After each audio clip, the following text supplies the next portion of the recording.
I think the thing that shocked me was the response from Oxfam's senior management. I had expected that when I brought to them evidence of the scale of abuse that they would be responsive to that. What's interesting about my case, it was actually a phone call about an understaffed intensive care unit at night that departed significantly from national staffing standards. In intensive care, the stakes are quite high, and I was worried about the risk to patients. I could never have imagined where I would be 4 years later.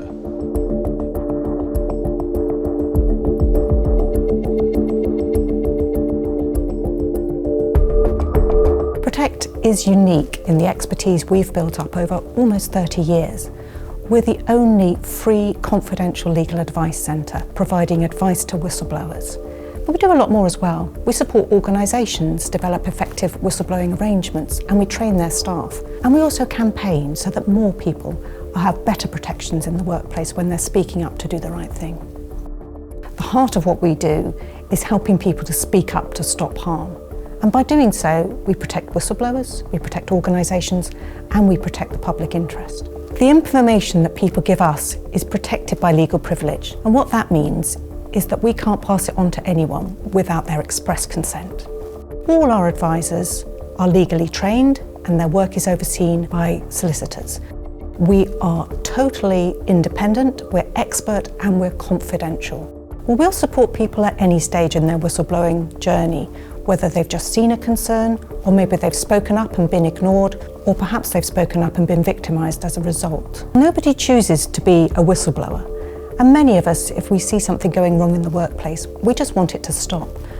And whether it's harm to a patient, whether it's a financial problem, whether it's damage to the environment, or a health and safety issue, we help people think through what their options are to safely raise those concerns with least risk to them and the most chance of getting that concern addressed.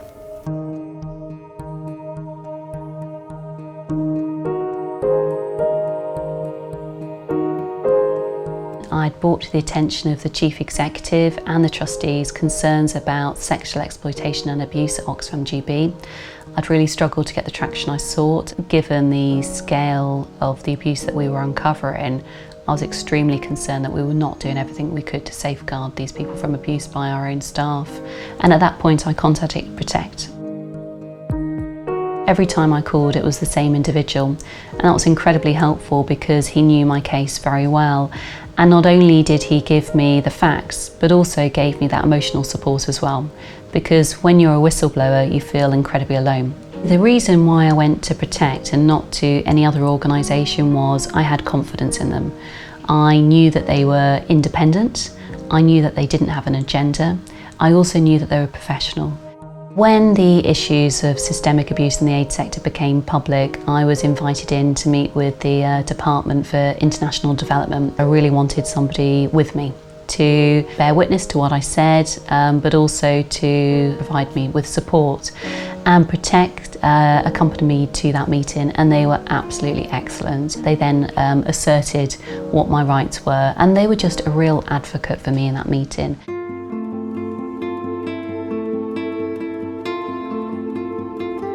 I raised a very objective staffing issue within a few weeks of arriving there. So to give you an idea of the ratios, the standard says it's 1 doctor, 8 ICU patients. It was routinely 1 doctor, 18 ICU patients, and in addition to that, duties on the wards looking after very sick patients. Basically, the Trust and Health Education England, instead of saying he's wrong, we did listen to the safety concerns and we haven't done anything wrong. They said he and other junior doctors can't have whistleblowing protection, so you can't hear the case. I should be very nearly an A&E consultant. Instead, I've been pushed into a 4-year battle just to fight for whistleblowing protection for all junior doctors, just so I can get my case heard.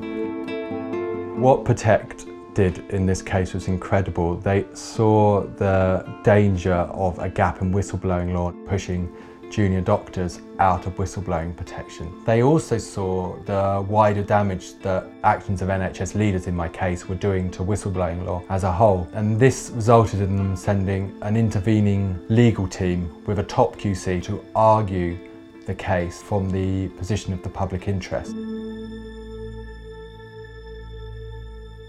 Protect are unique on the legal landscape.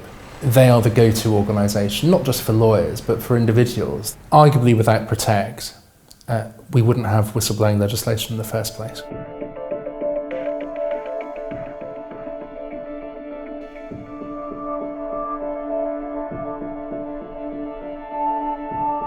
Because we work with so many whistleblowers, there's nobody better placed than us to take all that understanding and all that experience into the work we do with employers. We help employers create robust policies and procedures, but good organisations go much further than that. They're about creating positive cultures where people are listened to and their concerns are acted on, and we can support organisations with that too.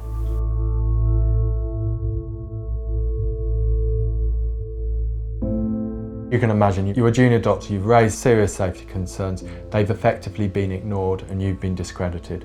I cannot put into words what that felt like. It's dishonest, it's misleading and it's dangerous apart from anything else. And it's pitched me and my young family against the government and the medical establishment in a 3 to 4 year legal battle. There was a particular incident when I was with my son and someone came up to us and was quite open about their views on my having spoken publicly. And that was incredibly hard. My son is only 4 years old and to have to hear that was extremely difficult. And that's when it's even more important to have an organisation like Protect there to say what you're saying about systemic sexual exploitation and abuse is serious and action does need to be taken.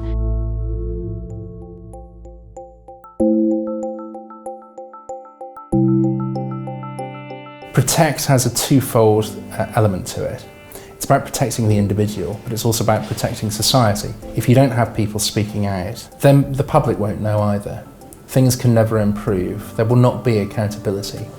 Protect were the only organisation that were prepared to stand by me and my legal team as we defended whistleblowing law. We were able to win in the Court of Appeal, and that has safeguarded statutory whistleblowing protection for all junior doctors, so they are free to speak openly about safety in the NHS. So that is good for doctors and it's good for patients.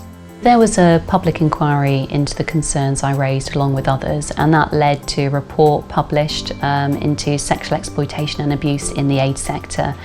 And that was a really hard-hitting report by all accounts with some very strong recommendations for change in the sector. The next stage is to see those recommendations through.